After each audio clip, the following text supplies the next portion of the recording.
What's up guys, welcome back to the channel. Today we're going to show off one of the best builds in Season 29 for the Witch Doctor. Currently the best build in the entire game, which is going to be this crazy chicken build where we pretty much just sit there as chicken and we basically move along and we get to destroy everything while we are in chicken form. We're talking trillions of damage, super fun to play. If you haven't played it before, this build will be one of the most entertaining things that you've seen in a long time with Diablo, because you're literally just a chicken running around. So in Season 29, there is a few additional changes, and here is the build. So starting right off, I do want to go ahead and mention what has actually changed, as some of the items that I mouse over here, they haven't been updated on max roll to fit Season 29, but what it comes down to is the bow, the cluck eye, actually got changed, and instead of it having a chance to shoot a chicken out, it just gives you increased damage to your chickens, as well as making it so it turns all of your pets into exploding chickens, which is basically your little fetishes that will come out as you hit enemies. It turns them into a chicken and makes them just explode for, you know, a bunch of damage. And then on top of that, there's also some nice little damage reduction, as well as just a massive amount of just damage on the chickens with the Mana Juma's Way 2-piece set. In addition to that, there's also basically doubling the amount of chickens, because it used to be every like second, now it's every half second. It's going to seek out the enemies. Keep in mind the text that I'm showing you guys right now on screen will not reflect some of these items over here. So it's because, again, it hasn't updated, but it's the same exact item.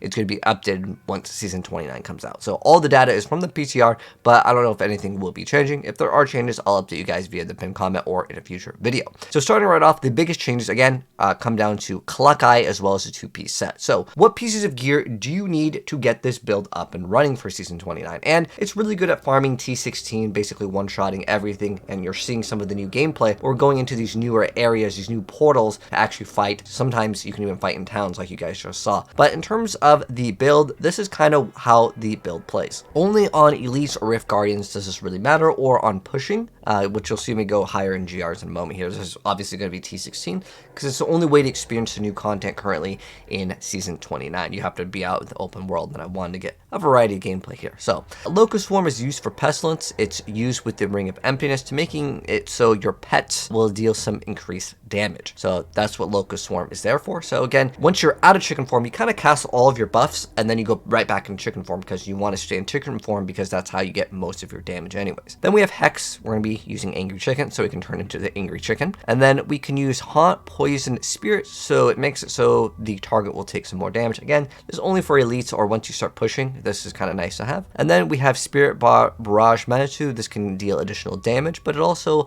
will give you more attacks. And then that will also proc your Bane of the Stricken. And then we have Soul Harvest Languish, pretty much just like in most builds, just giving you that increased armor. And then we have Spirit Walk Severance. It's kind of up to you if you want to play Spirit Walk. You can also do Zombie Walls. You can also do the Piranha Tornadoes. There's a lot of variants in terms of like the other slots, but primarily Pestilence, and then obviously you need your Angry Chicken, are kind of like the main things for this build. And every single Witch Doctor build will obviously have to have Soul Harvest, because it's required for your damage reduction. So pretty much what it comes down to is activate almost all of your skills, then turn into the chicken, and then as soon as your chicken expires, recast all of your buffs, and then go right back into chicken form. It's a pretty easy build to play too. Very, very beginner friendly. But I would say if you're looking for the easiest T16 chill build, the Crusader, which I will be making an updated video, basically just activates Horse, and you'll have very, very easy gameplay. But the gameplay is quite similar because all you're doing is running around. But again, you will have to cast your buffs every single time it expires, which is every 15 seconds. And then for the passives, we can run Pierced Veil, just some more damage, Confidence Rituals for some more damage, Fetish Sycophants. This is going to make it so when you hit enemies, we can actually get these little minions, and we will get these minions to actually turn into chickens when we activate our abilities. And then we also have Creeping Death. If you want to, you can run the Cheat Death if you want, but Creeping Death is excellent because it makes it so the cast of the Locust Swarm is going to essentially last forever, which is quite nice, especially for the Rift Guardian, just so you always will have the proc of this. And then for our things inside of the cube, Cluck Eye, remember it is getting an update, so it doesn't say the update text in here.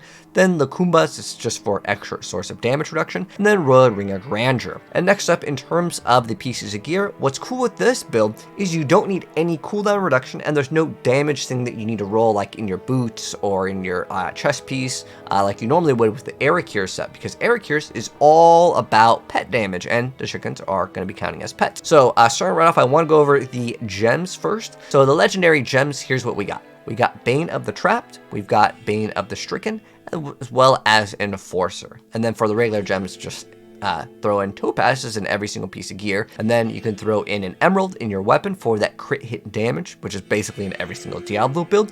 But here's where it gets a little different. You don't actually need any cooldown reduction in this build, which is awesome. So it makes gearing up quite easy. Alternatively, in the helmet, you can throw in a amethyst to grant yourself some additional life, which is good, again, because you don't need cooldown. Cooldown not necessarily is like bad in this build though. It's just because like you legitimately don't need it. You activate your buffs and you go right back into chicken, and it's always going to be on the perfect set of cooldown. And then in terms of the pieces of gear, so I already mentioned we're going to be running the Aracures set, but in addition to that, we will also be running Guardians. Guardian is excellent here. So starting off with the pieces of gear, we're going to run the Monojumas, and what we're kind of looking for is kind of the normal things, so you get some extra damage on your weapon. That's kind of like the only real important stat. Obviously, getting it to be ancient is good. You want the 2-piece over here. And then for your offhand, getting the increased crit chance and elite damage and area damage is kind of what you're shooting for. You'll always get the int on it. And then on our boots, you definitely do want movement speed. In this season, since we're able to only put so many Paragon points, you'd have to put 200 Paragon points to get the movement speed. Normally, you would just put it in your Paragon tree, and then you would just have the movement speed. You can have it be like all rest, but you definitely want to get movement speed. But it's no big deal. Shouldn't be too hard to roll on boots. Then in terms of the pants, just going for int vitality, and then your main stat is kind of what you're shooting for. Then you got conventional elements, pretty much just like in every single Diablo build. It's just great to have. And then with the Ring of Emptiness as well, and you're kind of looking for the same things that you'd want on most Diablo builds, which is crit hit chance, crit damage, and then if you happen to be really lucky, you can roll off the main stat for additional damage. Again, you don't need cooldown reduction, so it's great.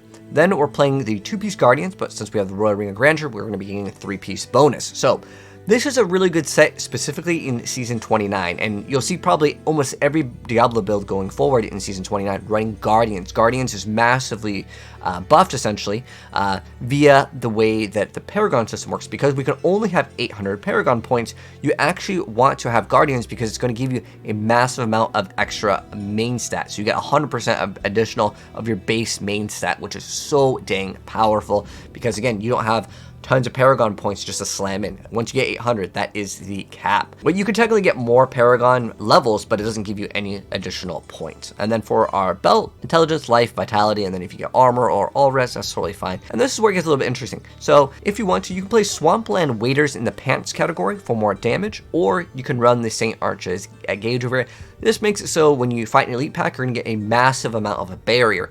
That barrier is actually very helpful because it will keep up your Squirt's Necklace, because taking shield damage in Diablo does not register you as taking damage with the Squirt's Necklace, as well as a few other mechanics in the game. But that's why these gloves are going to be good. It's on the leaderboard. This is the best build. And there are a couple also that are doing Swampland Waders. Again, if you want damage, or you can play Blackthorns. This is pretty much the same thing. You just get plus poison damage. And then in terms of the bracers, the important thing is to get the extra crit chance, as well as gaining yourself that poison damage over there, because that is what we're going to be using for our build. And then we got the Aracures Carapace, and basically just looking for like the normal stuff. You can get % life if you want to instead of armor. And then for our Squirt's Necklace, you can get poison, or you can get main stat, crit chance, crit damage.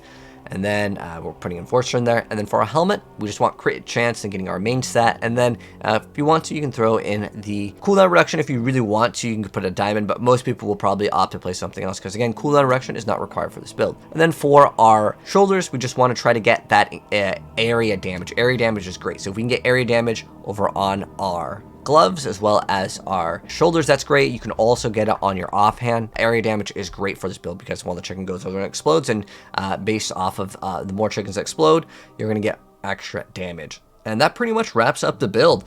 Very, very easy to play, and it's very beginner friendly, I would say. It just comes down to casting all of your buffs, cast chicken, and just run around and you will have the El Pollo Loco build. But anyways, that's gonna wrap it up. If there's any questions, let me know via the comment section below. But let me know, guys, what you think of this build, and if there are any updates to this build, I'll update you guys via a future video. But this is currently one of the best Witch Doctor builds for Season 29. If you guys enjoyed the video, drop a like on your way out, subscribe if you guys want to see more Diablo and other gaming content in the future, and I'll catch you in the next one.